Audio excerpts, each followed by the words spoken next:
Okay, peeps, the time has come. We are here to talk about another one of these Vitcha games. But not just any game this time, we've got a bit of a big one. Maybe you've heard of it, a tiny little thing called Resident Evil 4.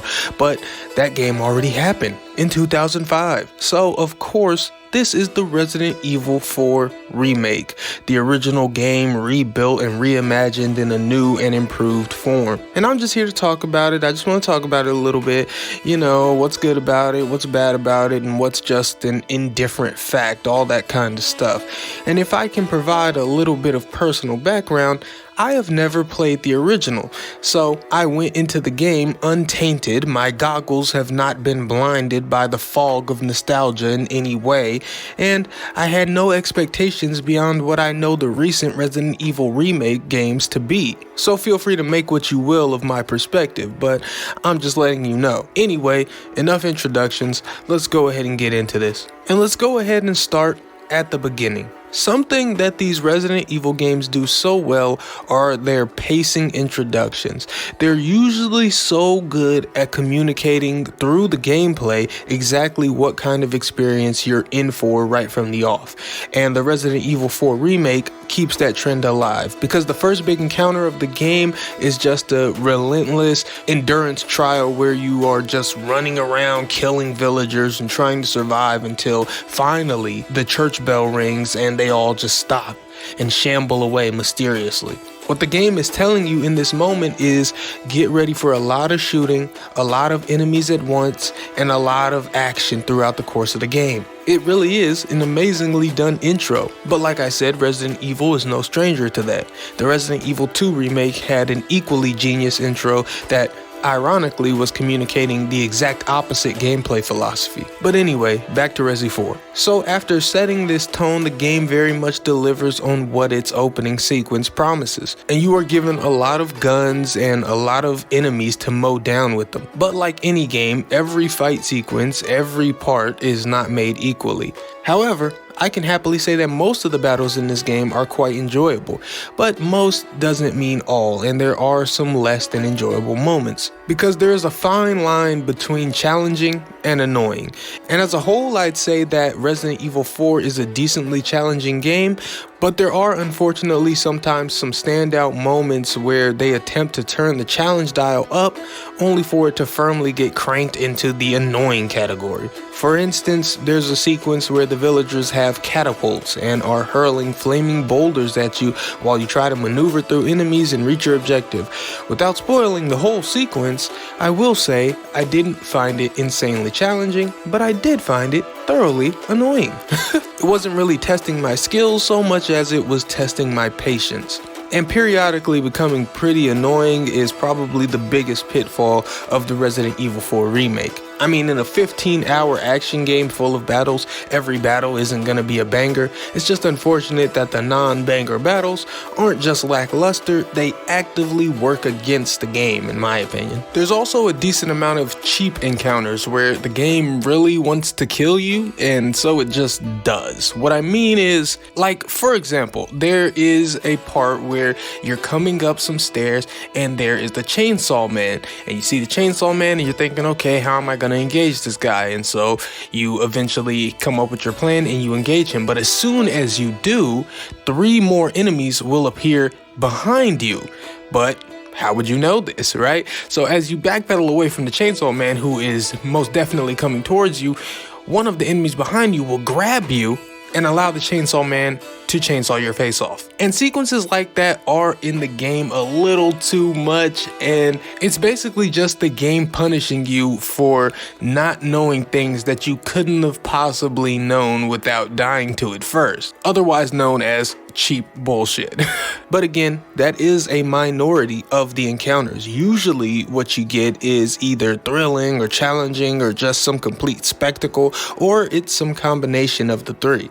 So Resi 4's couple of fumbles and faux pas aren't enough to completely derail its greatness. And the same can be said for the game's puzzles. Most of them are good, but there are a noteworthy few that suck the joy out of life. But now, away from the specifics of combat encounters and puzzles, I'll speak more widely about the game in general, because it is exactly what it says in the title. Resident Evil 4 Remake. What I mean by that is, this is indeed a sequel to the Resident Evil 3 remake. It's a clear and firm step into the direction that game was going. Resident Evil 4 Remake is literally Resident Evil 3 Remake, just expanded. And the expansion in length for this game from the 5-hour-long RE3 remake, I don't really see as a plus, but I don't see it as a negative either. I just think they're different in that way. I'm of the belief that the short length of the Resi 3 remake helps its replayability and gives it a fast-paced, energetic, almost arcade-like feel. It's something I quite enjoyed. But where expanding RE3 is definitely a plus for RE4 is in expanding it mechanically. You can just do more in Resident Evil 4 as the player, which then allows you as the devs to include a wider variety of challenges, whether that be enemy types or whatever the hell else. The mechanics of the knife and the parrying with the stun shots and melee, those things are the undeniable improvements that Resident Evil 4 brings to what Resident Evil 3 started. Again, I don't think things like the length are necessarily better just because it's longer, or even something like the way you acquire weapons. Where in Resi 3, much like Resi 2, you get new weapons by exploring and solving puzzles for them, or just getting them through natural progression. Whereas in Resi 4, aside from like 2 guns, all the weapons are in a shop and you can choose whether or not to buy any of them.